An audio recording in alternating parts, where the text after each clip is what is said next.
Hey guys, and welcome back to yet another episode of Social Studies Queen. Today's main idea is air pollution in Mexico City. Now you can be like, okay, let's just elaborate a little bit. Woo woo. Okay, air pollution equals acid rain, yada yada, cars and factories. But no, Mexico City is much different. It has the Sierra Madre Mountains trapping in that air pollution. It's a trap. So like these are the mountains and they're literally trapping in the whole Mexico City all that air pollution that comes out. And the acid rain is falling, yada yada. The acid rain is damaging historic monuments in Mexico. Now you might be like, well, yeah, of course it's going to be destroying stuff. But no, that's bad because, you know, that's some history. And that might be something that Mr. Barron would be like teaching next year's students, all that stuff about historic monuments in Mexico City. But guess what? If they get torn down, then where are they going to go? How's he going to teach that about that stuff? How? Like, how's he going to teach about that stuff? Well, he couldn't then because they wouldn't have enough information about that because of the acid rain. So that's another thing he could be teaching about, but we don't need to get down to what he can be teaching about. We need to talk about what the big causes are. The two biggest ones, or there's three different ones, and I mean, I call them the two hugest ones, but the third one is a really big cause also that's like hard to recognize and hard to get rid of. So number one is a huge population. A huge population equals to lots and lots of cars out there on the roads. So with that being said, please try to stay off the roads. If you're watching this and you're in Mexico City, please try to stay off the roads so we have as limited air pollution as we possibly can. But there are some more solutions that you guys can try your hardest at.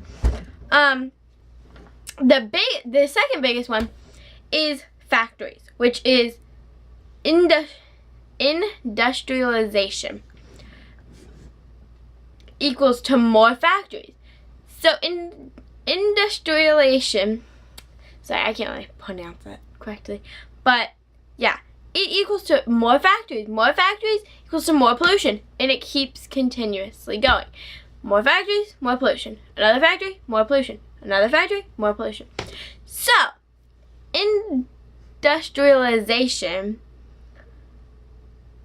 is what making more factories is. It's an industry business, and it doesn't go down, it goes up. So like, it's just gonna keep making more factories. And later in the video, we will be talking about some solutions to fix these problems.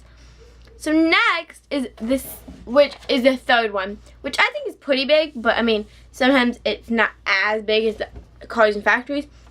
But it's the Sierra Madre Mountains, which is, the Sierra Madre Mountains surround the city. They trap in the polluted air. So that's kind of hard. It's kind of hard on that because it's trapping it in right there, and it's like trapped and it can't get out now. So I mean, it can move into more Mexico and stuff like that. But with that being said, it can move into Mexico, but then it can move into the USA. It can go into Texas. It can go into Arizona. It can even go into Nevada. It can go into Mississippi and California. It can go all those places because that is the borderline of Mexico. So those are like the states that borderline Mexico. So you go into Mexico, but those states are all borderlined with it. Even Alabama is just a teensy bit in there also. So all those states can be getting pollution, and then they can pass it on to every single state in the USA. Now that would take a while to do. But still, Georgia can get it really fast.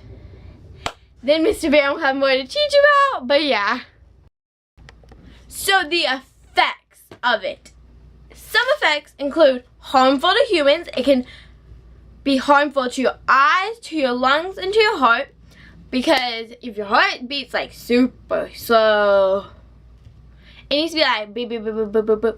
But it can be like boop, boop, boop, boop, boop. And that's not gonna be good, right? I mean, it wouldn't be good for, I don't think anybody in this class's heart to have that happen. But yeah, I mean, yeah, that would be kind of bad. The next thing is it's damaging vegetation, which is some of our veggies might be not growing correctly. Some of the wheat for bread might not be growing properly. And the acid rain is also damaging all of the historic monuments in Mexico. That's about the effects that the pollution has on everything. That's some things that happened that can be better. I mean, the solutions will definitely change that. But some of the population doesn't want to do those solutions. So what about for that like 20% that doesn't want to do it? We just gonna sit there and just let them do their own thing? No, you need to try to like cheer them up. Be like, we need to do this. We have to help our city out. A lot of stuff like that, right? I mean, yeah, damaging historic monuments across Mexico. So that it doesn't mean that the acid rain is just in Mexico City. No, it's throughout the whole country of Mexico. So yes, we need to try to use this solution in our favor. So the solutions to be fixing this is the city is trying to promote public transportation. The big idea in that piece is public transportation. They're trying to promote it. They're sending out newsletters, they're sending out brochures, they're sending out everything they can to try to promote public transportation. Like buses, subways, stuff like that, trains even maybe. Yeah, you can have just a little mini, train for those little kids, and one of those huge big trains you might see at Stone Mountain or something. Yeah, and for the parents, and they could go side by side like choo choo. Yep, we can do that too. Yeah, they might be able to do that, but that causes a lot of pollution. So they might not want to do that exactly, but it does cause a lot of pollution to use trains because they use a lot of diesel and a lot of fuel to fuel that. But buses and subways don't use as much. So, I mean, there's a good thing to use. So, buses and subways, try your hardest to use those buses and subways. Anybody from Mexico City watch this? Try your hardest to use those buses and subways. Next up, for solutions, is the city is also testing buses that run on cleaner burning fuels. So like they're probably testing some solar power. They're probably testing some hydroelectricity power. Somewhere in there, it's going to all work out somehow. Cleaner burning fuels. So solar power is like they might put some solar panels on those buses. That solar can get them anywhere they want then, right? Okay. Hydroelectricity is water fuel. So like you can use water to fuel your cars maybe.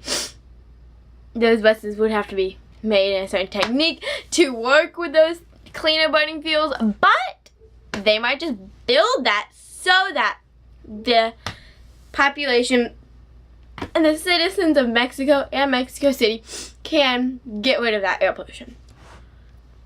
Which the main idea in that part is cleaner burning fuels. So I may give you a website at the end of this, and yeah, and it's also going to be in the description box below if you're on YouTube right now. But you can give some money to try to help them find those cleaner burning fuels and to pay for some of the bus rides, pay the bus drivers, the subway drivers. And then also, the third and last solution they have is restrictions on car use. So they might just like, let's say, they might send a paper home, send a flyer home, be like, you can't drive on Fridays, you can't drive on Saturdays. But you know what? I think they would want to drive, right? Well, if they can go in some buses and subways, or use some cleaner burning fuels, use some public transportation, they might get those restrictions taken off a little bit. Maybe like they will release like 300 more cars to start driving in if they use cleaner burning fuels. So it's just kind of a compromise of the minds of people. They have to try to use clean burning fuels, or they might not get that restriction taken off them. They can't drive on Monday. What if they just said, you can't drive on Saturday? What if they told your dad that he couldn't drive on Monday? You can't drive on Saturday. What if they told me that I could not drive on a Wednesday? What if I had tennis practice, track practice, and I had to go to school, and I had to go to tutoring that morning, and I had to drive all 4 of those places? What am I going to do?